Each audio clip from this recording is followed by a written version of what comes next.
Hi, Mary Grace. This is Shannon. Hi, Shannon. Hi. I'm on, and I will mute myself. Great. Thank you. We can hear you. Great, thank you. Hot.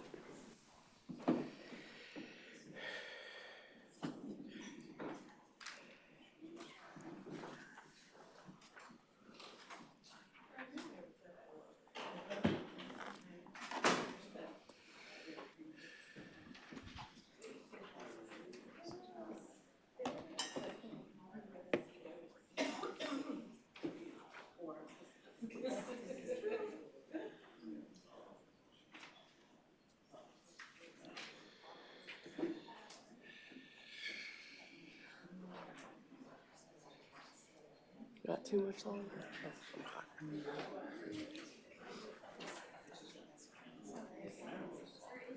We have 5.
Our board meeting, and we will have Commissioner Latvala lead us in the Pledge of Allegiance. To the flag of the United States of America and to the republic for which it stands, one nation, under God, indivisible, with liberty and justice for all. May I have a motion to approve the consent items? Second. All in favor? Aye. Any opposed? Our only action item is the acceptance of the FY24 audited financial statements. Thank you, Madam Chair. I'd like to introduce Ms. Lauren Stroop from Cherry Burkert, and her firm has done the audit for the FY24 year for JWB, and she's here to review the audit. Lauren? Thank you so much. Good morning, and thank you for having me here. This is going to be a summarized presentation. I got to present to the Finance Committee last week, and we kind of went through in more detail. If you ever have any questions, just let me know as we go through this. My name is Lauren Stroop, and I had the pleasure of serving as your audit partner this year. We have audited your financial statements, and we are prepared to render our opinion today after your approval. We plan to issue an unmodified opinion over your financial statements. It's a clean opinion. It's the highest level of assurance that we can provide to you as your external auditor. It's really the only kind of opinion you want. We have a government auditing standards report that we will also issue. We also are planning to issue a no comment letter under Chapter 10.550 Rules of the Auditor General of the State of Florida.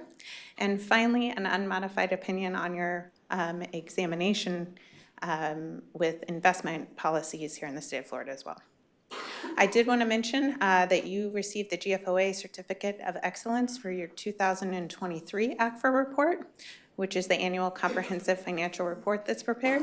Management feels, and we feel too, that you will get that again for your 2024 report. I did want to mention that all of your significant accounting policies are described in Note 2 to the financial statements. So if you ever want to know how things are accounted for, that's all going to be disclosed there.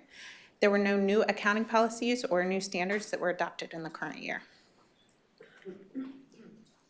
Just some upcoming financial reporting changes for you. GASB 101 compensated absences is the one that might affect you.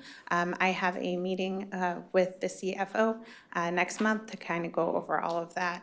So we'll make sure that you are prepared to hit the ground running with that standard.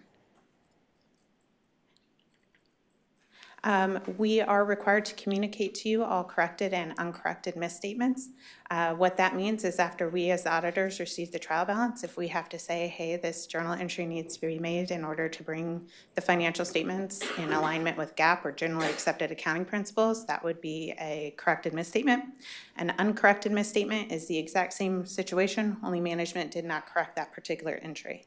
There's one uncorrected misstatement in your financial statements, and that relates to a payroll accrual for a pay period that was inadvertently missed when the payroll was accrued. So your payroll accrual actually spanned two different pay periods. The second one was properly accrued, but not the first. It had the same impact on the general fund and the governmental activities, and you can see that effect there. There were no corrected misstatements. And then with that, I'm happy to answer any questions that you might have over the audit.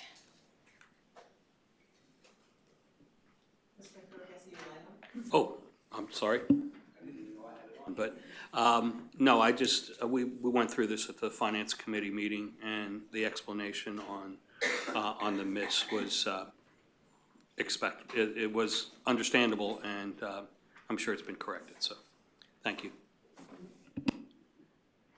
Any more comments or statements? Thank you for your report. Thank you so much. And we do need a motion to accept the audit. I move to accept the audit, Madam Chair. All in favor? Aye. Any opposed? Thank you. Next, we will have our presentations, and I am going to take the liberty, after we do the FY27, FY31 strategic plan, we're going to move the summit recap up to the next spot because we do have a board member that needs to leave that wanted to hear about the summit. Do we have Mary Grace on the line? Yes. She's on the line. I think she might be having trouble hearing. Well, she would have trouble hearing. I'm on the line now, yeah. Okay, and Mary Grace, did you want to do the timeline or did you want me to do the timeline and you will do the description of how all these things fit together? Yeah, I can actually kind of do those in combination, Beth. Maybe you could just speak to the plan extension. Okay, That's pretty, the first line, and then I can take it from there. Thank you. very good, okay. Well, as you all know, due to Tropical Storm Debbie and then two back-to-back hurricanes, we got fairly behind in doing the work that we needed to do for the strategic plan, but also almost everything else. And so a decision was made that we would move the strategic planning process out 1 year so that we weren't all, running around like chickens with their head cut off, which I think might well have occurred. So what that means is the fiscal year 21-25 strategic plan extends another year. Now, what I would tell you, I don't have anything to bring you today, but we will. we have accomplished most of the tasks that are within the strategic plan. Now, the 21 through 25. Now, the key areas of focus are, there is plenty more to do in all of those things. But what I expect is within a few months to bring back to you sort of a gap strategic plan, if you will, what we were going to concentrate on during the 26 fiscal year. Some of those will be extensions of things that are already in there. Some will be issues that have emerged over these really 4 years so far, and none of them would be new to you. You would have heard about them. You would have expressed concern about them, or do we need to do more about X, Y, or Z? So while we're extending that plan, you are going to see some tweaks in that and some things. We're not going to stand still, in other words. And then the rest of this timeline really talks about the next full strategic plan, or the one that would begin fiscal year 27. And I'll hand that back over to Mary Grace. Great. Thank you, Beth, and good morning, everyone. I'm happy to be able to be with you again. I think if you remember, in June of last year, we presented a flow chart that outlined the methodology for the strategic planning process and a timeline. And what we're doing today is really sharing the revised timeline with you that accounts for that gap year as a result of the hurricanes. But the methodology is remaining essentially the same. And I would just summarize that quickly. I'm not going to go back through that flow chart, but to say that, with any good strategic planning process, is really built on the ability to both have a solid understanding of what is happening today, what the current state is, some good projections about what the future might bring. And I say projections because no one ever has a full crystal ball on that. And then finally, a compelling picture of what you want in the future. So if you look at this schedule, and you go down to the third item that's on the PowerPoint, we will begin by identifying the current state. And some of that work will include interviews with key stakeholders, interviews and focus groups, reviewing the current program portfolio that's actually already gotten underway, and then having an accurate profile of the status of children and families in Pinellas County today. And I think, as Beth said, between the hurricanes and other events that have taken place, there's a fair amount of change since last year. And what we really need to do is to be clear about, A, what those changes are, and then more importantly, what the impact will be on families and children and the mission of JWB, so that we can use that data in the decision making that you all will have to do. So that work is beginning now. It's going to extend pretty much through January. The interviews and so forth will be done by the end of September, but the program portfolio review will extend into January. And then at that point, after we complete a briefing document, we'll present to the board a report in October about the current state. And that will give you an opportunity not only to hear what we've learned, but also to give us feedback about what you think might be additional relevant data that we either need to collect or consider. So that at this point, the intent is that we can walk away with a shared body of knowledge and an understanding of the current state that can be used as we go forward in the process. Now, simultaneously, you're going to see on here work that is being done by Toffler. If you remember, they're the consulting firm that JWB hired to work on the futures part of the strategic plan. And so what they're going to be doing is updating the environmental scan that they started last year, create possible future scenario, and within those, really look at and give JWB an opportunity to explore the opportunities and risks for JWB in each of those scenarios. So that work will be presented to the board in November. So October, you're going to get the current state. November, in November, in November, you're going to get the kind of futures work.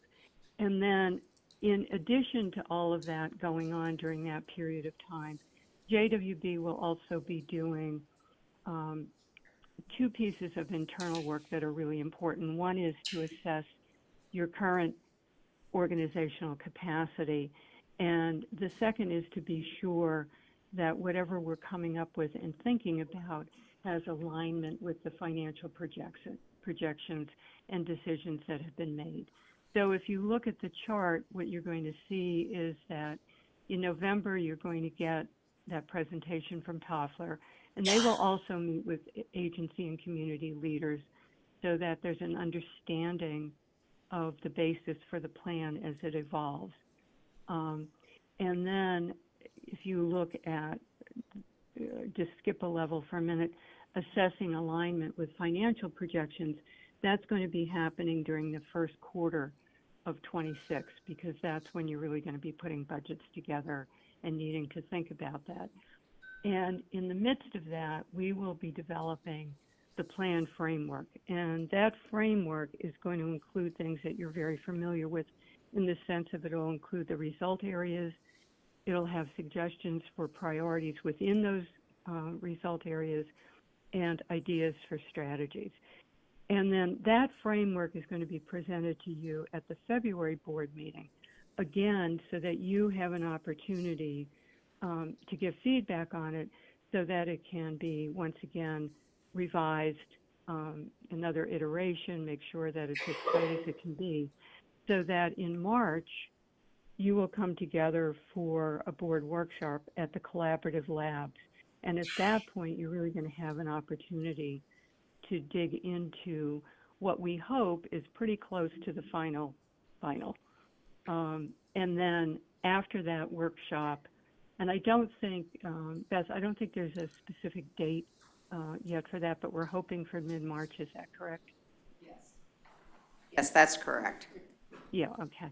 And then after that workshop, we will spend a few weeks pulling together the final strategic plan for presentation to you in May. And that's the point at which you actually vote on the plan.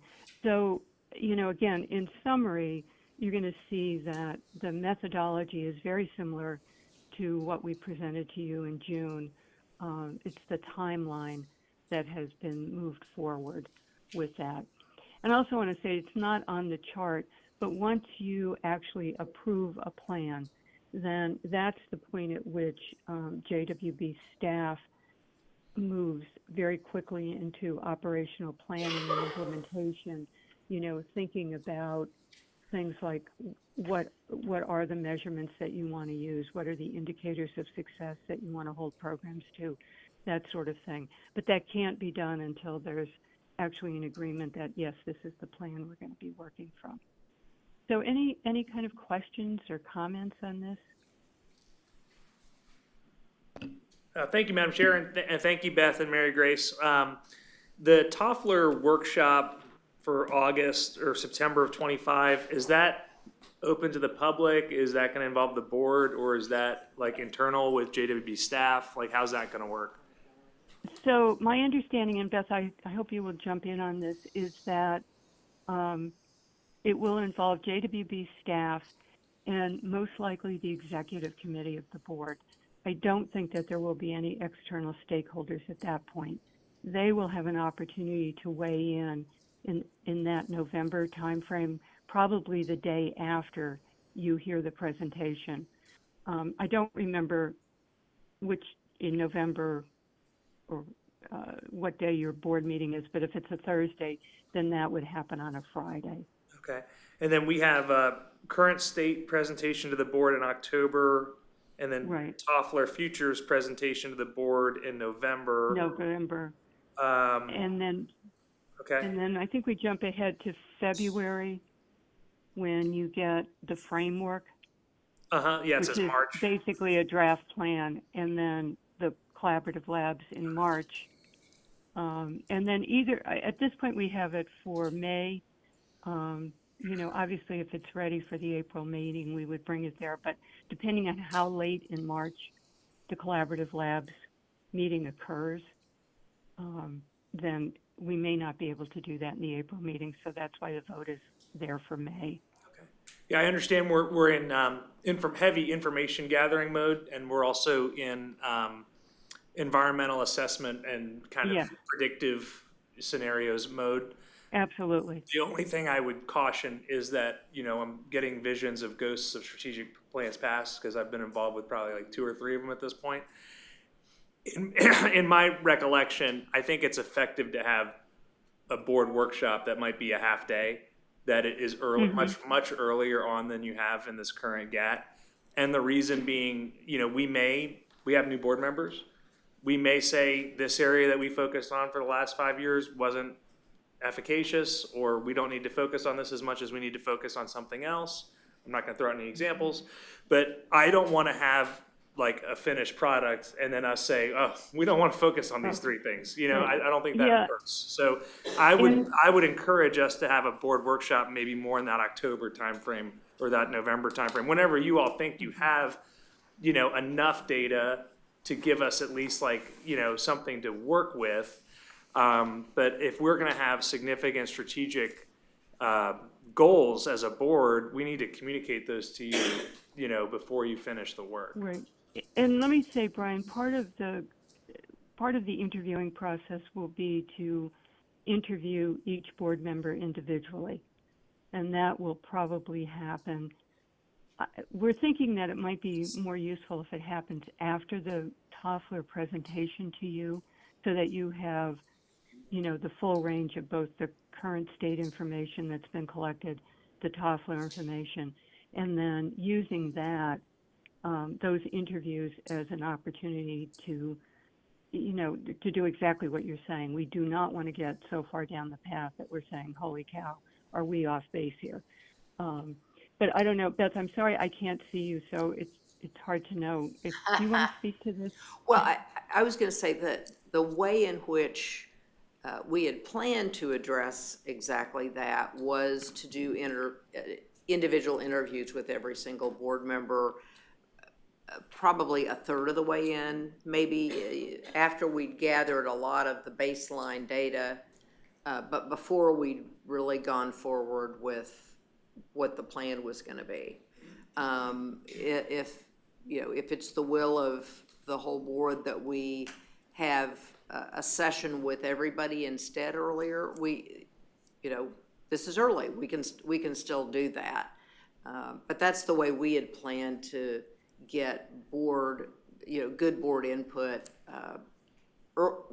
before we put anything hard on paper. Yeah, my only thought on that would be, I recall being involved with workshops that were like half-day workshops early on, very early on, particularly when we very first had a strategic plan, because I don't think we had a strategic plan when I first joined the board in 2011. But my point is that I may not have a whole lot of great ideas, but Mike might have a whole bunch of good ideas, and Kristen might, and then I might say, oh, you know what, that's a great idea, but what if we added this? I mean, so there is an element of sunshine that doesn't allow us to talk outside of these meetings. So I think it's at least worth it to give us maybe a halfway through a board session that's more than just a presentation, but where we could take some time to actually talk to each other. And I think that would be very beneficial for y'all too, because you don't want to get to the point where at the end somebody says, well, yeah, but you guys missed this, and then 4 of us say, oh, you're right, go back and redo it. That's just my thought. Yeah, I would agree with that analysis. As you were speaking, I was thinking the same thing, that one of you could come up with a great idea that we would all jump on board with, but I don't want to wait till the last minute to discuss it.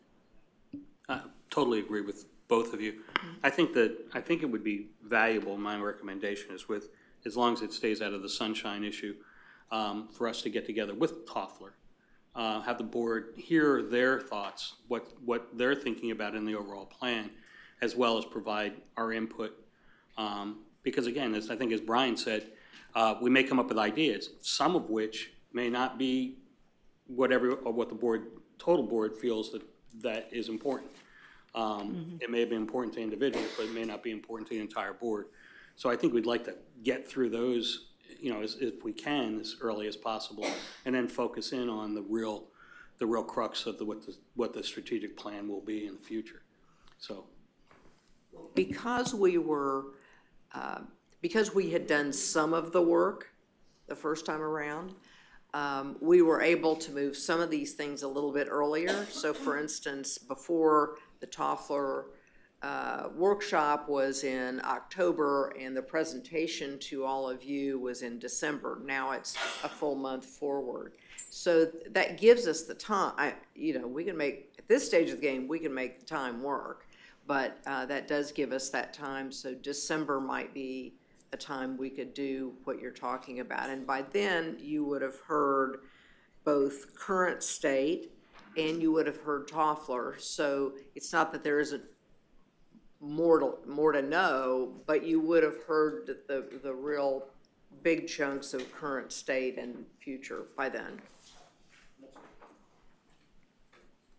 Thank you. Any more comments and/or questions regarding the strategic plan? Hearing none. Thank you, Mary Grace. We appreciate you. Thank you, Beth. Thank you all, and look forward to seeing you. Next, we will move up the 2025 JWB Summits recap by Ms. Putzlow. Good morning, Madam Chair and members of the board. On February 14th, more than 200 local leaders gathered at SPC Seminole Campus for our annual Children's Summit, a morning focused on the care and concern of our county's children. Guests included our board, council, and leadership team members, elected officials, funded agency leaders, heads of foundations, healthcare and higher education, child advocates, and more. This uplifting and informative event was appropriately titled For the Love of Kids, both because children are the heart of JWB and it was Valentine's Day after all. You'll notice on the slide that many guests came dressed on theme, including our board member, Commissioner Chris Latvala, who was wearing a stylish pink blazer, and also Directions for Living CEO April Lott in a heart-covered dress. The morning kicked off with a warm welcome and acknowledgments from our board chair, the Honorable Patrice Moore, plus a powerful host message from St. Pete College President, Dr. Tanja Williams. And our CEO, Beth Houghton, delivered opening remarks, shining a light on our work and impact last year. Plus, she unveiled our annual report video, which you'll see in a moment, that features the same Love of Kids theme. Next slide, please. So during the summit, Beth and Dr. Williams led an engaging, energetic, and educational game of JWB Kahoot. It was a fun, memorable way for guests to learn key issues facing our county's children, plus ways in which JWB and our partners positively impact their futures. And it's probably an understatement, but the group was highly competitive. In fact, most were already logged in before Dr. Williams could even read them the instructions. So as the staggering statistics and fascinating facts were shared, the turtle, Jessie Turtle, slowly climbed the leaderboard with the big H not far behind. In the end, the top 3 contenders took home medals. Jessie Turtle of the SPC Foundation winning gold, followed by Superintendent Kevin Hendrick, or the Big H, snagging silver, and Hunter Parkinson of the 6th Judicial Circuit Court, who took home bronze. Attendees also shared key takeaways, so you'll see in the slide up on the top right. So they were asked to put in words for a word cloud. And as you can see, the words they came up with were informed, educated, inspired, and hopeful. And that really validated why we wanted to do this in the first place. We really wanted to have them walk away inspired and informed. We also received heartfelt feedback from many of our summit guests, testimonials. So you'll see those over on the left of the slide. So the ones we featured were School Board Member Caprice Edmond and Pinellas Community Foundation CEO Duggan Cooley, who praised the collective impact being made every day so children have the opportunity to thrive. Next slide. So February 14th was also International Book Giving Day. So we took advantage of this. We had centerpieces with the cause, featuring stacks of children's books that guests could take home to give to a child. Plus, more books filled our grade level reading table out in the atrium. And as our summit came to a close, Beth reminded guests to give books to children in their lives, give time by reading to a child, mentoring them, and volunteering, and to give love by sharing and spreading the information that they had learned that morning. So at this time, we're going to share the video with you. We're going to dim the lights, and we hope you enjoy it. For nearly 80 years, the Juvenile Welfare Board has had a heart for kids, safeguarding their rights and needs, and investing to give them the best opportunities to fulfill their potential and lead meaningful, purposeful lives. JWB and our partners are passionate about children, both because they are the innocent who cannot control their circumstances, and because, as a society, improving children's lives today and into the future is simply a smart investment. As we reflect on our impact last year, it's clear that children are the heart of our work. We grew our investments to expand our reach and to meet families where they are, responded rapidly to address emergent needs, and maximized our partnerships for better outcomes for kids.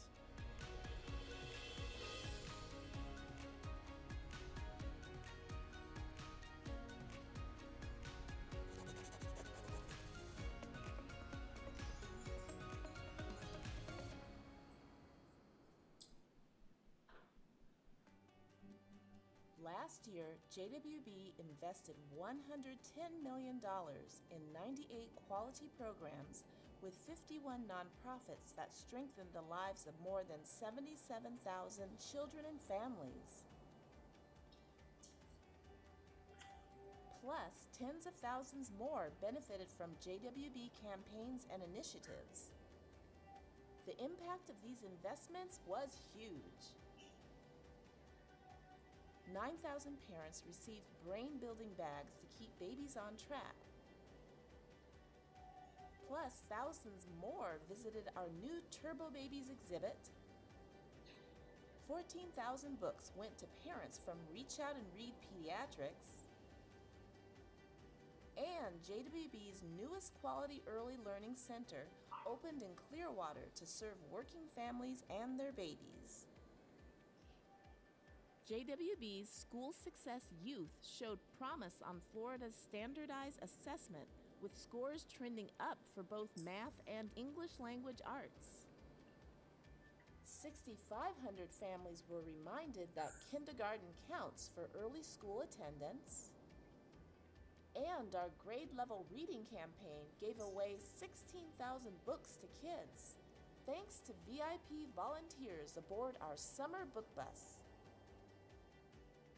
Our Children's Mental Health Initiative served record numbers last year. 17,000 children were screened, resulting in 7,700 behavioral health visits within pediatric practices. 850 families received real-time assistance from JWB's Family Services Initiative. 4,000 fathers were given materials and a voice through our Fatherhood Collaborative. 6,000 new parents were educated on infant-safe sleep at delivery hospitals. 3,000 kids received free swim lessons. Plus, 98% of parents receiving in-home supports were free of abuse or neglect during and after services. JWB and our childhood hunger partners provided 6 million meals to kids, filling food gaps and stocking pantries across the county. Our 3 community councils and staff partnered on family-centered activities, released new funds that supported a dozen community events, and hosted 3 Grand Families events, reaching over 500 grandparents with resources. Plus, JWB's Youth Leadership Committee led a project to create and deliver meal prep kits to teens. Our organization and staff were spotlighted last year for numerous awards. The GFOA designation for Outstanding Accounting Practices for the 5th year in a row, the Bell Seal Award for Workforce Mental Health, a Best Place to Work by the Tampa Bay Business Journal, and multiple staff accolades, including JWB CEO being named a Boss for Babies for her leadership in the 0 to 3 space. JWB hired 8 new staff last year, including a new Chief Financial Officer, implemented new internal processes for efficiencies and a comprehensive streamlined data system called JWB Flex, celebrated our JWB staff, plus we secured a new stockroom, van, and staff member to support outreach efforts. We continue to offer meaningful training opportunities for JWB staff and providers, including last year's Rockin' Out of School Time Conference. Our Children's Summit gathered local leaders around the impact of social media on youth well-being, and a standing room only crowd celebrated 4 Kids First winners, Spence Scholarship recipients, plus Carol Cook, you can add the 2024 Dillinger McCabe Putting Children's First on this list. Congratulations.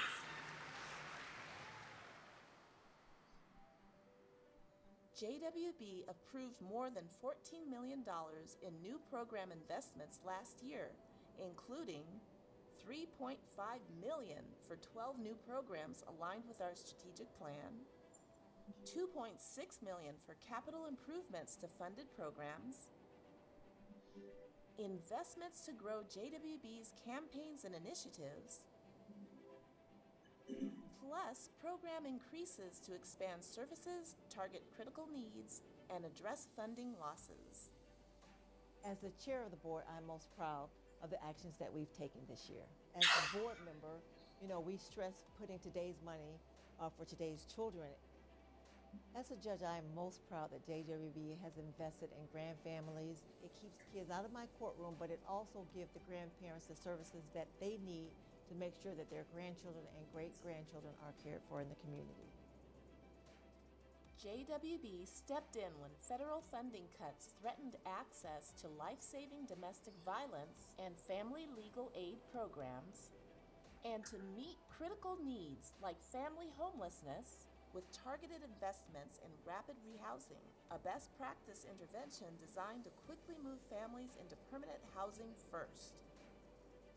Last year, JWB invested in Directions for Living and the Society of St. Vincent de Paul to deliver this model, which has reduced the number of families on a list for housing services from more than 100 to less than 30. To do the best practices in this really took a lot of courage of the leadership and the governance of the Juvenile Welfare Board. Our goal is to provide them the services that they need for only the amount of time that they need those services. We as an organization don't just provide services. We inject love and we inject hope into a world of hopelessness. JWB responded in big ways to emergent needs of families last year. Over summer, when pandemic-related nutrition benefits ended, JWB and our partners hosted 6 mobile pantries, providing 2,000 families with over 80,000 pounds of food. Then, in the aftermath of back-to-back hurricanes, JWB's response was swift and highly effective, thanks to existing partnerships and the flexible funding and support of our board. This included an allocation of up to $500,000 for hurricane relief. Efforts included infant items like car seats, diapers, and pack-and-plays, gap funding for programs that sustain damages, family services initiatives scale up to meet basic needs, a drive-through food distribution serving 400 families, and JWB connected community needs to our funded agencies, like the 500 residents of the Standard Apartments. The Maddie Williams Center was called to an apartment complex that had been completely flooded in the storm. And when we arrived, all of those families were out in the elements, no food, no shelter, no water. They had lost everything. And it made a huge difference to see the Juvenile Welfare Board there in person, the chief executive officer there, senior leadership there on the ground. The hurricanes also left 2 Pinellas County schools unusable. We had to get our students back in school as quickly as possible, back to some sense of normalcy. JWB stepped up and worked with out-of-school time providers to provide additional care as we had to shift school schedules, and it was in this year of difficult times that JWB was right there with us, shoulder to shoulder, helping our children, our families, and our community rebound. JWB leads the way in strengthening the lives of our county's children. But we couldn't do it without our countless partnerships. Experts from area hospitals and pediatric practices helped inform our work and support our campaigns and initiatives. We also enjoyed strong partnerships with institutions of higher learning. Since 2018, JWB has invested in 450 scholarships with St. Petersburg College, 72 last year alone. St. Petersburg College and the Juvenile Welfare Board, affectionately known as JWB, are like family. And I am so proud of the college's long-standing partnership with JWB. In particular, the impact we are making to advance our community's Early Childhood Educators program is second to none. Research has consistently shown that the formative years, birth to age 3, are critical for a child's overall development and success. We are grateful to be able to offer scholarships that lift up individuals and allow them to continue to work in the child care field while earning their degrees. Together, we are creating better jobs, students are living better lives, and we are building better communities. Congratulations to Pinellas County Schools for their historic district level A grade last year. JWB enjoys a far-reaching partnership with the school district, working closely with their leadership team and with Superintendent Hendrick, who serves on our board. When you think about JWB, one of the things I think about right away is mental health, supporting students in mental health. We really wanted to educate our children on what are the dangers of social media, what is happening when you spend too much time on the phone. And JWB walked alongside of us to develop a campaign, and it was a big partner in helping spread that message throughout the community. Grade Level Reading Campaign goes along a long-standing tradition with JWB and to try to really make sure students read at grade level. And that starts in the earliest years with turbo babies to make sure students have that basic foundation of reading, bringing the book bus out to those in the community, individual programming that's happening with partners like Shirley Proctor Puller or others. We're proud to have the highest third grade reading scores we've had under the new state's accountability system. JWB has been a huge partner in making that happen and a big success of the literacy rates of our children. We do it all for the love of kids. From the time they are born, children count on their parents and other caring adults to love, nurture, and guide them. JWB and our partners are committed to making the health, safety, and well-being of our county's children the top priority. And our guiding principles are at the heart of the matter. We embrace collaboration, pursue innovation, and embody accountability, and value every child. It's all for the love of kids.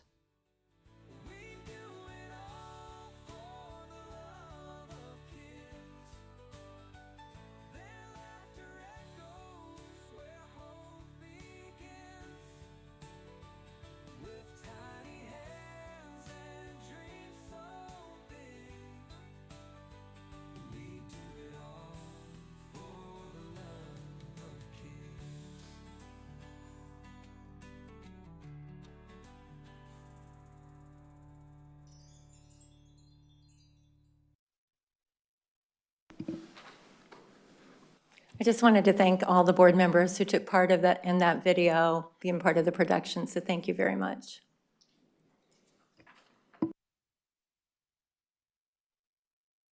Mr. Hendrick, you have the floor.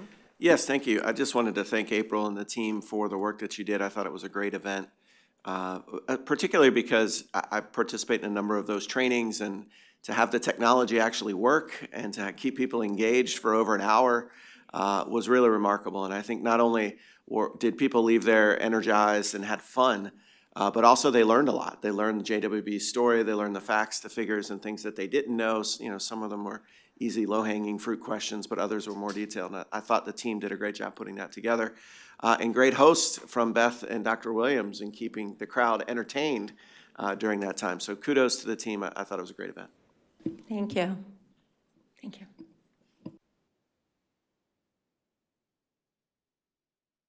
Next, we will move on to the 2024 out-of-school time program update by Desmond Newton and Miss Amanda Bear.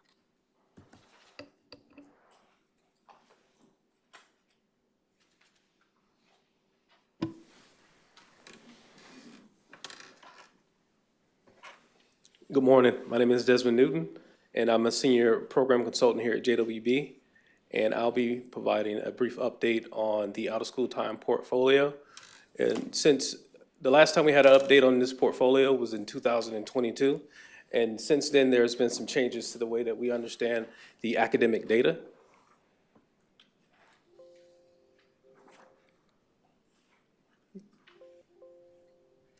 Oh, here we go. Thank you. The objectives of out-of-school time programs are engagement, intentional programming, enrichment opportunities, and strong organizational structure.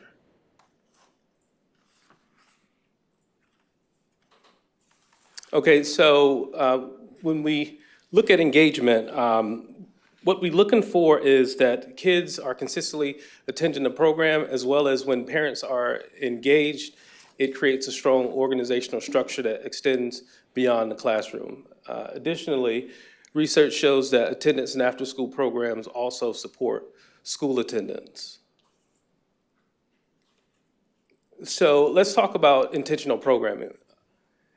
What we know is that OST programs support emotional wellness as well as resilience. Additionally, program activities align with Pinellas County Schools to ultimately support academic development.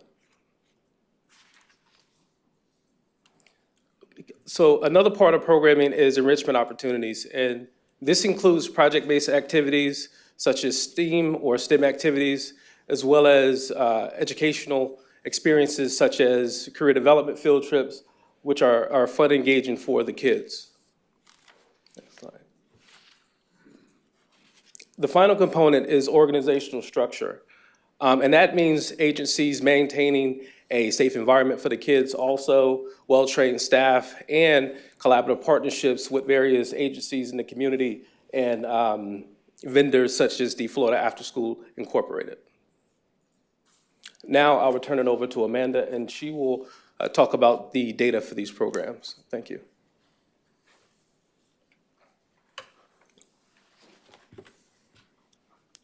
Hi, I'm Amanda Bear, Program Evaluator at JWB, and I've had the privilege of working with these OST programs for the past 3 years. Our OST portfolio encompasses 15 programs, 7 of which are community-based out-of-school time programs, 4 are promise time programs, and 4 are middle school academies across 13 middle schools in our county. They serve kindergarten through 12th grade at 93 school year sites and 80 summer sites. In fiscal year 24, our OST programs served nearly 10,000 students, and the total cost to run these programs was $37 million, with JWB contributing over half of that budget at $20 million. The portfolio of programs falls under our school success focus area, and important to note that our neighborhood family centers also provide out-of-school time services, also fall under our school success focus area. However, we do classify them in a different subcategory. When we look at our participants breakdown by race, we see 41% are Black African American, 33% are white, 17% are Hispanic or Latino, and 7% are multiracial. Also, the population of students that our programs serve are evenly split between male and female. And then you'll see a percentage on the right of participants that fall into our different child opportunity index areas, from very low to very high. And child opportunity index refers to the quality of neighborhood resources and conditions essential for children's healthy development, with the very low and low areas indicating lower quality resources. And nearly 50% of our OST participants do fall in the very low and low areas. In school year 24, our 76% of our JWB participants in out-of-school time programs qualified for free and reduced lunch status. Given this and the Child Opportunity Index data, we do know that our programs are attracting families and children in disadvantaged areas.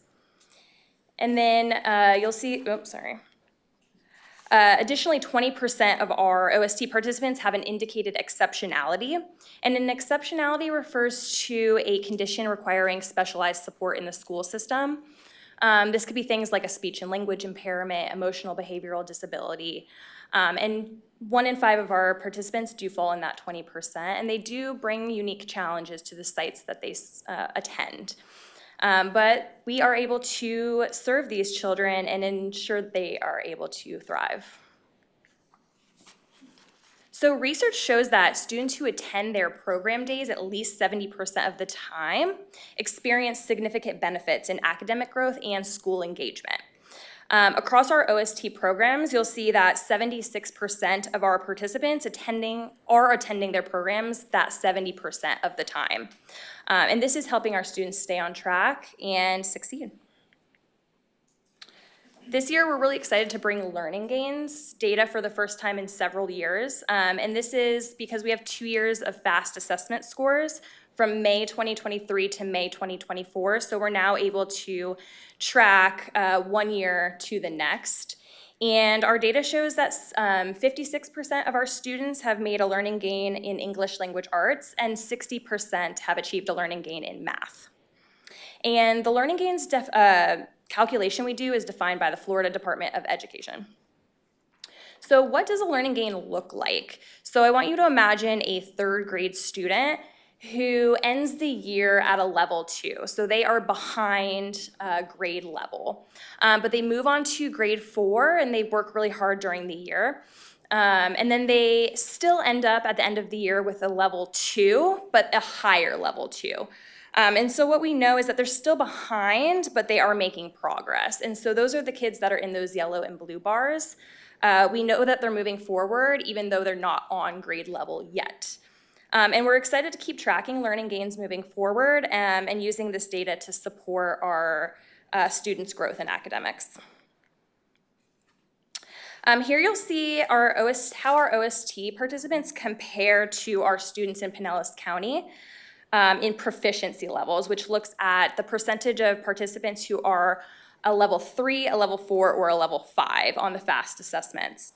Our OST participants, they are performing on par for English language arts when we compare to the free reduced lunch status students across the county, and then slightly higher in math. And then I want to point out that every single one of our OST programs includes academic support in their programming. And this can be things like one-on-one tutoring, small group tutoring. They also do grade-specific homework help. And we also provide funding for tutors in these programs to provide individualized support for students during the school year and also during the summer. So when we look at our older youth, so our middle schoolers and our high schoolers, of over 2,000 students, 88% of them had no more than one suspension in school. And a vast majority of them had 0 suspensions, if you look at that blue bar to the left. And we've seen really consistent results in this area over the last several years. So this shows really positive behavior outcomes for our older youth in these programs. And then each year we look at the percentage of our students who are missing less than 10% of school days. In a given school year, this means that they've missed less than 18 days of school. During school year 24, 84% of our participants missed less than 10% of school. Our after-school programs do play a really important role in helping kids stay committed to school because they work as like a liaison between the students, their caregivers, and the schools that they attend. And what we do know is that our participants really do love their programs. Every year in April, we do an OST survey, and it's for participants who are 8 years old and older. Last year, we received feedback from 1,400 students who shared their thoughts and opinions with us. And overall, we have an impressive satisfaction rate of 87%, with the highest satisfaction in the areas of program engagement, leadership, and healthy choices. And in the program engagement area, that stood out to us because our participants, they always are telling us that they feel very committed to a staff member. And this really shows that our staff are building those positive, strong connections with the kids they work with. Connecting back to our OST objectives, these photos highlight some recent activities in 2 of our programs. So on the left, you'll see Paul Kleeman. He is a tutor at the Charting the Course for Youth program in Clearwater and doing one-on-one tutoring there. He also works with older and the younger youth at that program, and he plans engaging projects for them, does tutoring. And then on the right, you'll see teens at our TASCO program in City of St. Petersburg. And these are teens at Willis S. Johns Rec Center that are doing a community project. Each month they do a different community project. And last year they helped with contributing efforts to clean up after the hurricanes. And I want to recognize the dedication of our OST staff. They show up every single day for kids, and not because they make a big paycheck, but because they truly, truly care. Their passion and commitment make a lasting impact on the children that they serve. Also, as part of our investment in staff, we do allocate funds for professional development, and this includes a OST conference that we hold every year in September, and you'll hear more about this from Jamie Cole in our upcoming OST conference presentation. With that, any questions, comments? Could we ask any of our out-of-school time providers who are here in the room to stand up for us to Yeah, recognize we have some of them here today, which is great.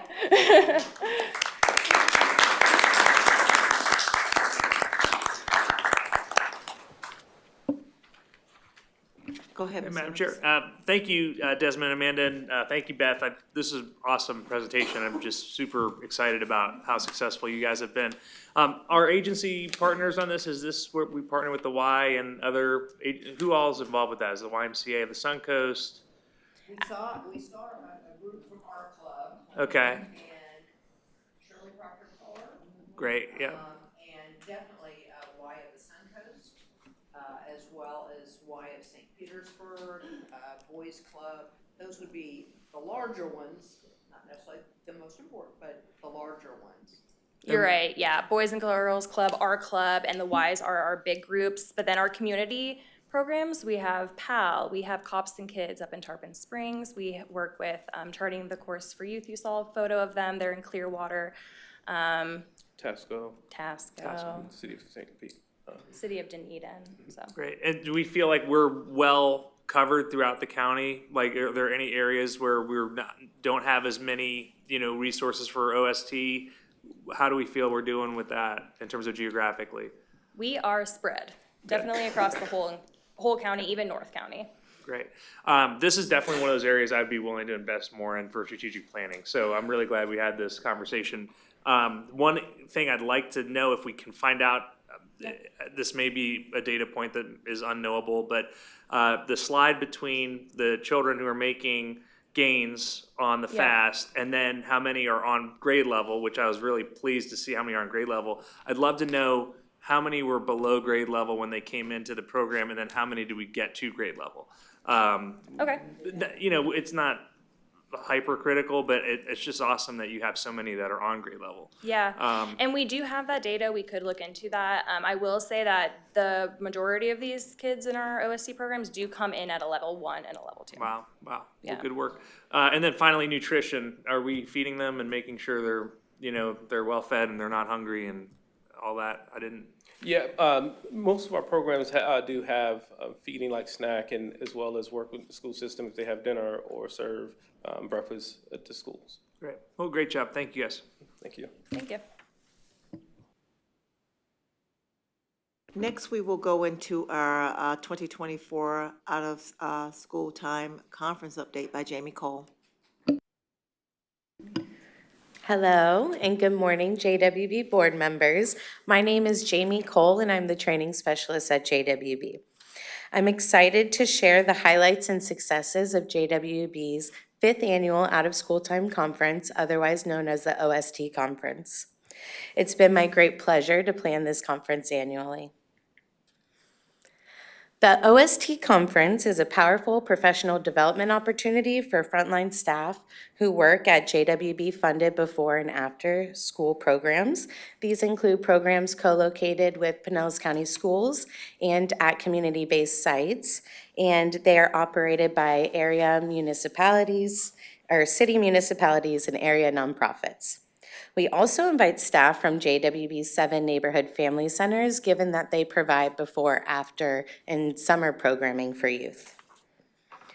The OST conference engages, inspires, and equips these dedicated staff with tools, strategies, and resources that they need to enhance their work and services for kids.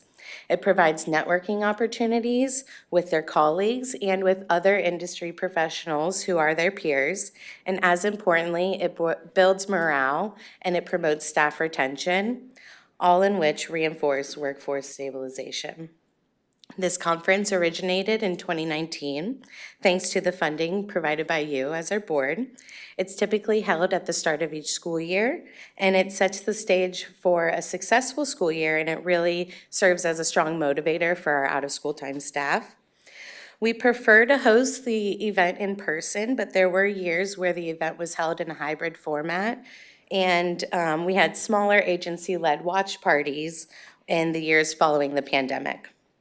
This conference, the conference planning is done by JWB staff and our out-of-school time program staff, and we survey attendees each year to ensure that the topics and resources offered are timely, relevant, and necessary to support and enhance their work. And as we know, this serves as a great indicator for better outcomes for our children.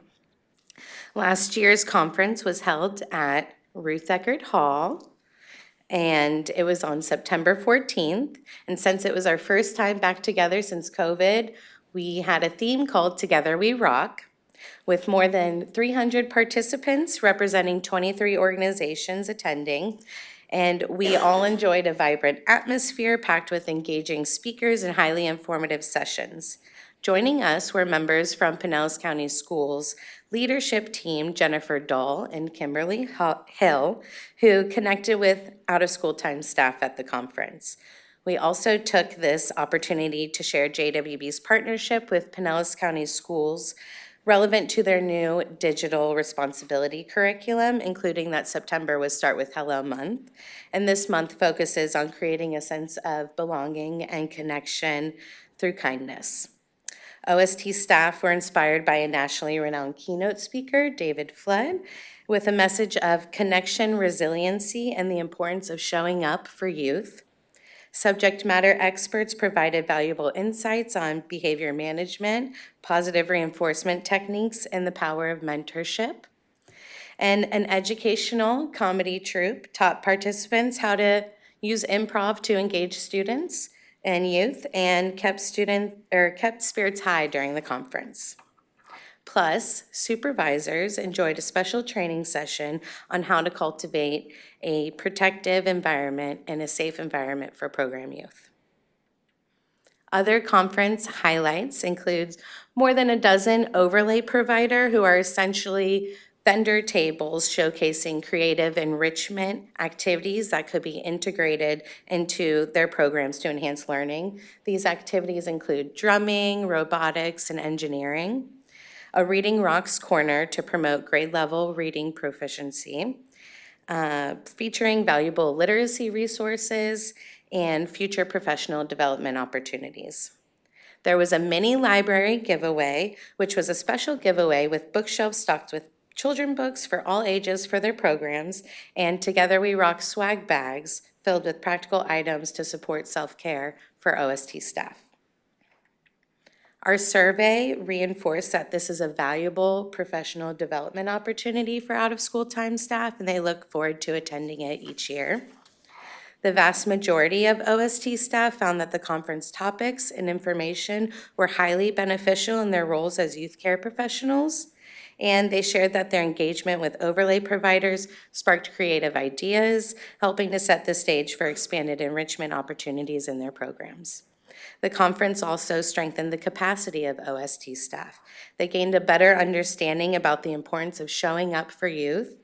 They learned best practices for behavioral de-escalation and how to create a safe and protective environment for children, and they greatly benefited from networking opportunities with their peers, connecting with like-minded individuals, which really fostered a sense of community with them.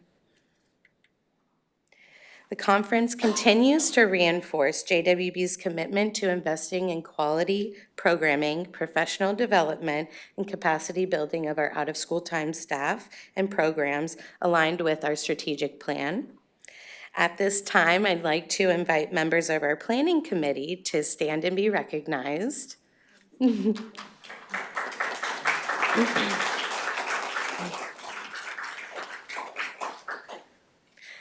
This committee is made up of OST staff and JWB staff whose creative contributions led to the conference's success and proves that together we do rock. And we're planning our 2025 out-of-school time conference, and we'd love for you to attend. So stay tuned, and I'd love to answer any questions. Any questions? Thank you for a wonderful report. Thank you. Next, we will have our Chief Executive Officer's report by Ms. Houghton. Thank you. Well, as you can tell, there have been a lot of activities going on, and I was struck by how many people stood up 2 and 3 times. So that line item that's always in every job description and other duties as assigned, we make good use of that.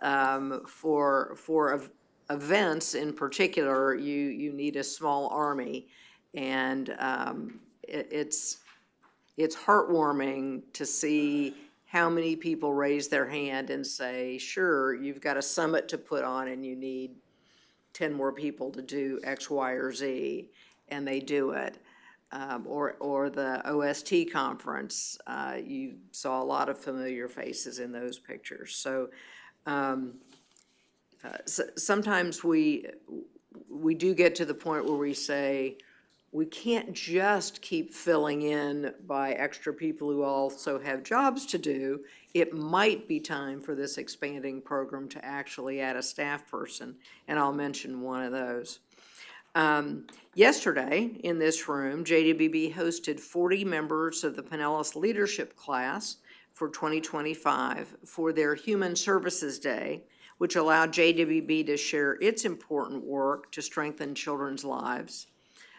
April Puchaloo gave great opening remarks about our history and our mission, while staff delivered you gotta love it, an interactive JWB Kahoot trivia game.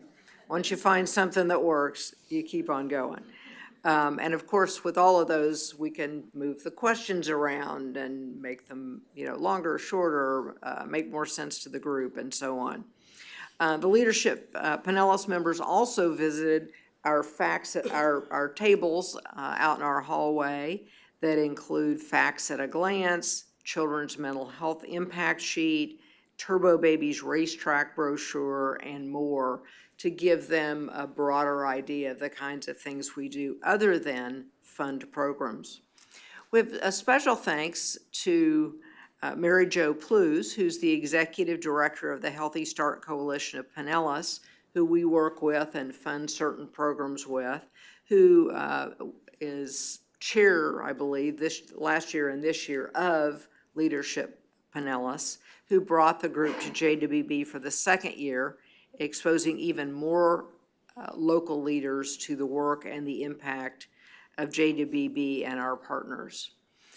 Yesterday afternoon, I was privileged to be at Park while they had kind of a, I guess, mid-construction event of their the donors to their silent phase for the Children's Discovery Center.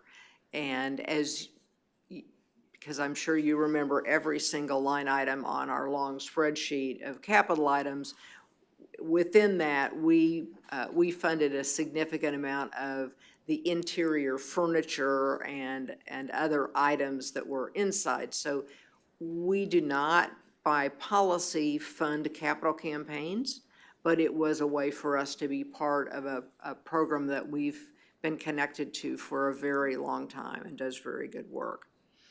On February 27th, I attended my first board meeting, which of course was a half-day retreat, at Tampa Bay Thrives. And Tampa Bay Thrives is a board of hospital, healthcare, and business CEOs who are serious about moving the needle for mental health within Tampa Bay. And is sometimes the case. It's a little Hillsborough-centric, and yet they want to be Tampa Bay Thrives, and I think that was part of the reason that they sought me out as a board member. So I'll keep my Pinellas hat on, I assure you. We had the 2025 Grand Families events are on their way. This would be our second year. So right now, the JWB Community Councils and the Community Engagement Team are busy planning a second year of Grand Families events across the country, across the county. They were great events last year, and yet there were also lots of lessons learned. There were 3 of them, North, Mid, and South County, and they each did it in different ways, and now they're borrowing ideas from each other. These events focus on the unique needs of families headed by grandparents and other relative caregivers, and were very well received last year. I'm not sure what the families and grandfamilies expected, but their expectations were far exceeded. So the post-event surveys were incredibly high. What we learned from those surveys was when grandparents and other family caregivers listed what they need most, it was food, clothing, and I'm guessing kids' clothing, and behavioral health support. And so in response, this year's events will include some elements of those things. It will include some food boxes and clothing resources, not only clothing that might be on site, but here's where you go to get for the full year. Safety and storm prep kits, which we weren't thinking about as much last year. Hygiene items, diapers, wipes. We invite any of you to attend. They're pretty high energy and happy events. South County Unity Day at Campbell Park is on April 5th. North County Grand Families Day is on April 26th. at the Citizens Alliance for Program, or CAP, which is one of our neighborhood family centers, and Mid-County Grand Families Resource Fair at the Pinellas Park Performing Arts Center on May 10th. So they're spread out, but they're across the entire geography. The clerk of the board, Olivia, will be sharing details with you, and you can also find details about the events on our website. But I think it's really clear that this need on behalf of grandparents and other family caregivers has been too long ignored. The child welfare system for some time, and they're increasing this, have learned that the success rates, in any way you want to measure it, for kids being placed with family members as opposed to who are strangers to them, foster care families, do much better, not just through, until they're at the age of majority, but beyond, because there are those continuing connections that they've made with family. It's with great pleasure that I announce that Alicia Henson was promoted to Senior Marketing Associate effective February 17th. If any of you have heard Alicia speak or talk to anybody about Turbo Babies, you will know what a gem we have. I don't know, Mike, do you want to say anything? There's no question, you're absolutely right. She's amazing in her presentation. What was more amazing, in fact, we just did one in Safety Harbor? Safety Harbor. The interesting or best part about it as well is she's carrying a Turbo Baby, so. Yes. So Yes. that really made the presentation even that much more important. But she does a fantastic job, and she's, you can see she loves what she's doing, so congratulations to her. Yes. Well, in this new role, as I said before, sometimes these campaigns are this big and we can manage them with one person, but when they get this big, it's more events, more everything. And so within our budget this year, we added an additional person to support Turbo Babies. We found a winner. We want to keep getting it out there. And so Alicia will be responsible for managing and expanding our JWB Early Childhood Public Awareness Campaign, or Turbo Babies, and for supervising the performance of a new marketing specialist position.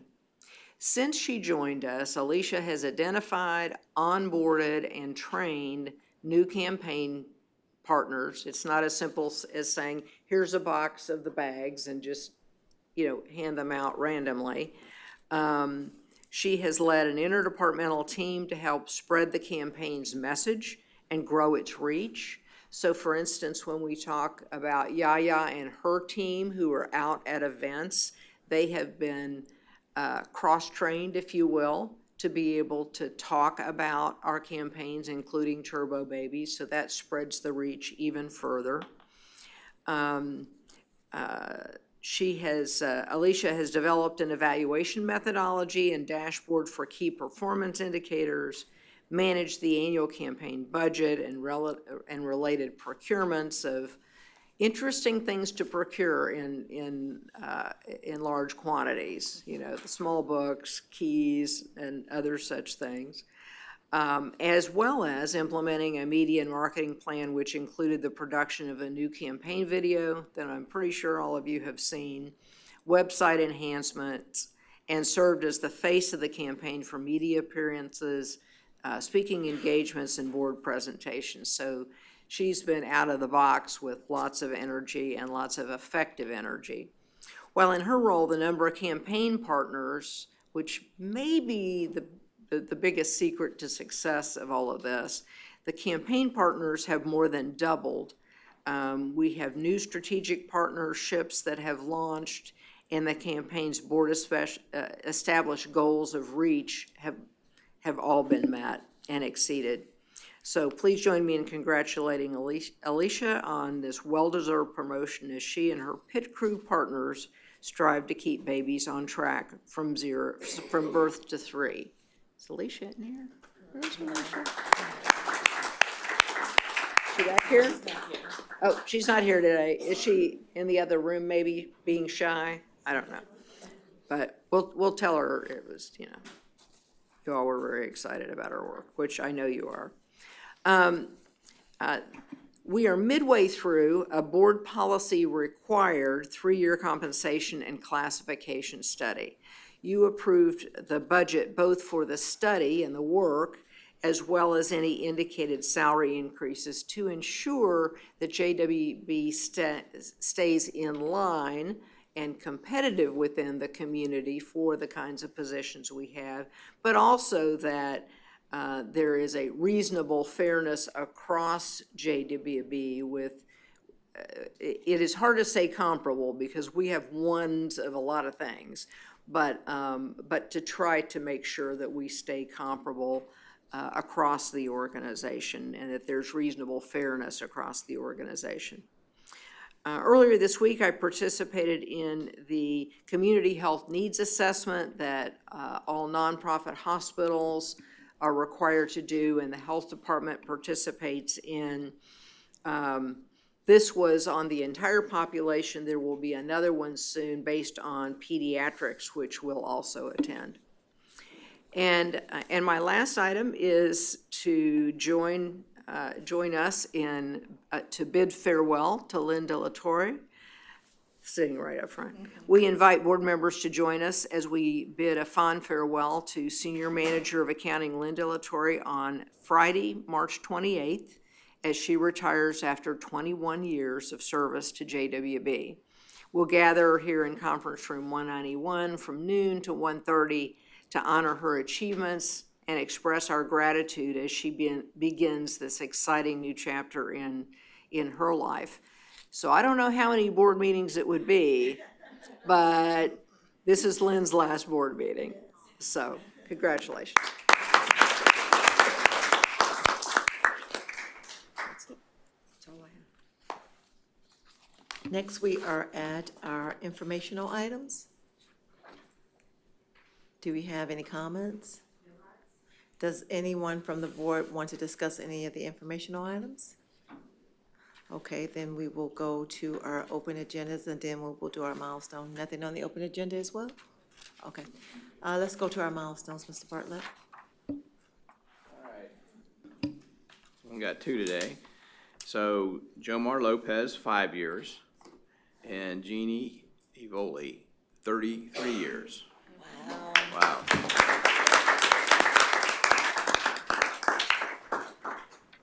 Do I have a motion to adjourn? So moved. Second? All in favor? Aye. Let's adjourn. Thank you.